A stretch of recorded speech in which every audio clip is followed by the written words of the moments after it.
룻기 2장 말씀입니다. 나오미의 남편 엘리멜렉의 친족으로 유력한 자가 있으니 그의 이름은 보아스더라. 모압 여인 룻이 나오미에게 이르되 원하건대 내가 밭으로 가서 내가 누구에게 은혜를 입으면 그를 따라서 이삭을 죽겠나이다 하니 나오미가 그에게 이르되 내 따라 갈지어다 하매 룻이 가서 베는 자를 따라 밭에서 이삭을 줍는데 우연히 엘리멜렉의 친족 보아스에게 속한 밭에 이르렀더라. 마침 보아스가 베들레헴에서부터 와서 베는 자들에게 이르되 여호와께서 너희와 함께 하시기를 원하노라 하니 그들이 대답하되 여호와께서 당신에게 복 주시기를 원하나이다 하니라. 보아스가 베는 자들을 거느린 사안에게 이르되 이는 누구의 소녀냐 하니 베는 자를 거스린 사안이 대답하여 이르되 이는 나오미와 함께 모압 지방에서 돌아온 모압 소녀인데 그의 말이 나로 베는 자를 따라 단 사이에서 이삭을 죽게 하소서 하였고 아침부터 와서는 잠시 집에서 쉰 후에 지금까지 계속하는 중이니이다. 보아스가 룻에게 이르되 내 따라 들으라.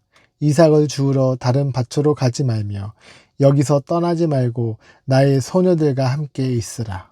그들이 베는 밭을 보고 그들을 따르라. 내가 그 소년들에게 명령하여 너를 건드리지 말라 하였느니라. 목이 마르거든 그릇에 가서 소년들이 길러온 것을 마실지니라 하는지라. 룻이 엎드려 얼굴을 땅에 대고 절하며 그에게 이르되 나는 이방 여인이거늘 당신이 어찌하여 내게 은혜를 베푸시며 나를 돌보시나이까 하니. 아멘. 룻기 1장이 빈손으로 돌아온 이야기였다면 2장에서는 분위기가 완전히 바뀝니다. 하나님께서 어떻게 채우기를 시작하시는지를 볼 수 있습니다. 오늘 2장에서 우리가 발견할 수 있는 놀라운 은혜 4가지를 함께 살펴보겠습니다. 먼저 첫 번째는 평범한 속에서 하나님의 섭리가 드러난 것입니다. 룻은 단순히 먹을 것을 얻기 위해 밭에 나갔고 나오미는 단순히 따라가라 말했습니다.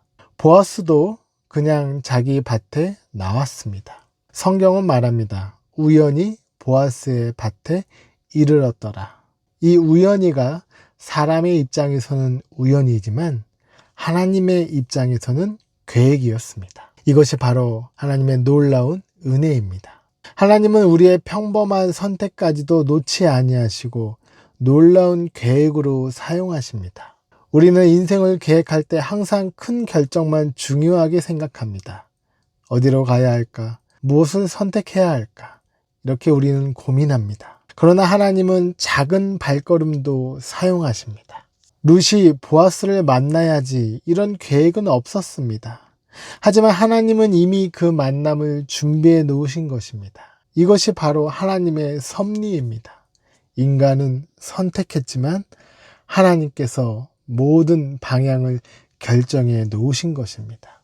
그래서 잠언 16장 9절에도 사람이 마음으로 자기의 길을 계획할지라도 그의 걸음을 인도하신 이는 여호와시니라.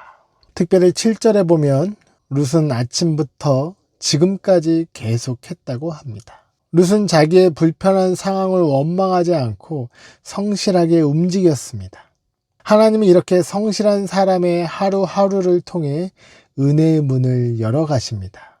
이것이 바로 두 번째 은혜입니다. 그래서 하나님은 성실함을 통해 은혜의 기회를 연결해 주십니다. 신앙생활에서 오해하는 경우가 있습니다. 하나님이 다 하시면 되는 거지. 그러나 성경은 보여줍니다. 하나님은 사람의 움직임을 통해 일하고 계십니다. 룻은 성실했기 때문에 보아스의 눈에 띄게 되었습니다. 어떻게 보면 게으른 사람은 기회를 볼 수가 없습니다.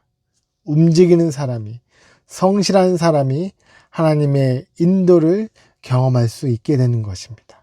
그래서 우리는 하나님을 신뢰하기 때문에 우리의 자리에서 해야 될 일을 더욱더 열심히 감당해야 될 것입니다. 세 번째 은혜는 새로운 만남을 허락하신 은혜입니다. 하나님은 은혜를 기적같이 내리시기도 하지만 또 적지 않게 사람을 통해서 공급하십니다. 하나님은 은혜와 축복을 사람을 통해 흘러보내십니다. 보아스는 룻을 불쌍히 여겼습니다.